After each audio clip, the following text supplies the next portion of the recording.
So we're going to talk about breaking down a whole fillet. This is a regular USDA select fillet, Pismo 5 and up. All those numbers are somewhat important.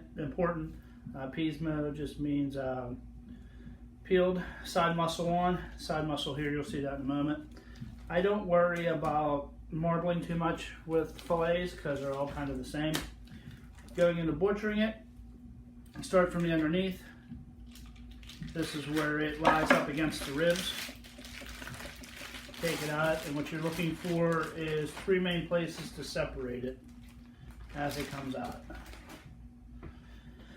So you'll see there's the side muscle here, and then the chain here, and it's important at this point to just kind of use your fingers to separate the two, kind of open it up.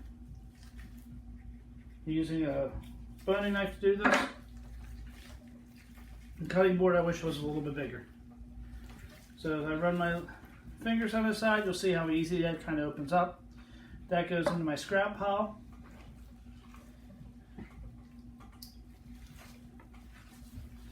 And it's very easy when butchering to just go in with a knife and just kind of hack away.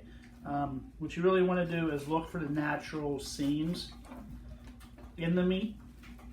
So I've gotten to the point where I really can't do much more with my hands. So I'm just going to take my fillet knife, finish separating it, always kind of cutting away from myself. That's the chain. Chain has a couple components we could still use.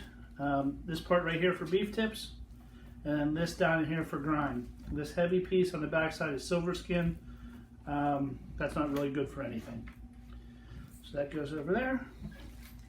So next I'm going to come up and remove my side muscle. And just kind of going down, letting it pull away from the fillet. A little bit of silver skin on this to clean up. And silver skin is really the thing you want to avoid. Fat will kind of melt away as you cook it. Silver skin never goes away. It's the stuff the Indians off the bison used to make their bowstrings out of. It's just a really tough connective tissue you don't want. So that part of silver skin I'm actually going to throw away. That part I'll keep.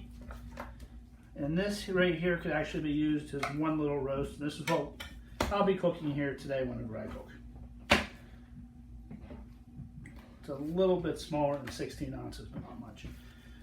So coming back to the main fillet, over the top, that's all silver skin. That all has to come off. We're going to start underneath first. There's this fat where it connects to the ribs. I'm just going to take that off.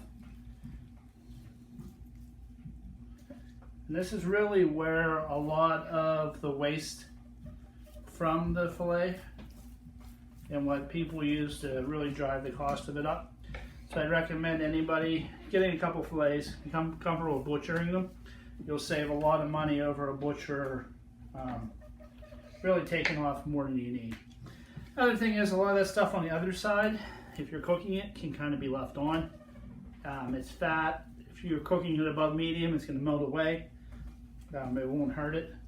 So then silver skin here, just want to take my knife underneath, and I'm taking my knife and angling up a little bit, but not too hard to come through it, but just to separate it. And then keeping this real nice and taut, just let my knife walk down the front end of it. Coming back, same thing. And then just letting my knife kind of do its thing up there. Same thing there.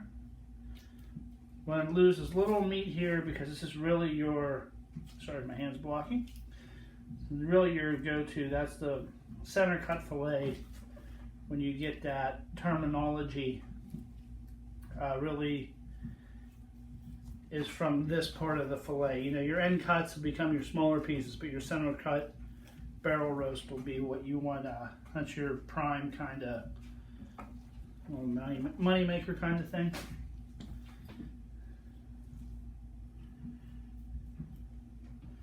So that's pretty much cleaned up. One little piece I'm missing there. So that, if I was cutting this down for, you know, roast or steaks, I'd start here. I would take that would become my fillet tips, and then I'd size my steaks coming down as I wanted them. For this class, you know, we're doing like a Chateaubriand or a roast. 16 ounces is going to be about that big of a piece, so that's what I would cook. For demo purposes, I am going to use that side muscle. When you're cutting steaks for at home, if you like 8-ounce steaks, take them from the middle. If you like 6 ounces, and your 4 ounces from the side. This can also, entire thing, be roasted whole and sliced down. I find it works great. A lot of times if you have people that like it a little bit more medium to mid-well, you have these parts, and your rarer parts in the middle. So that's quickly breaking down a fillet. And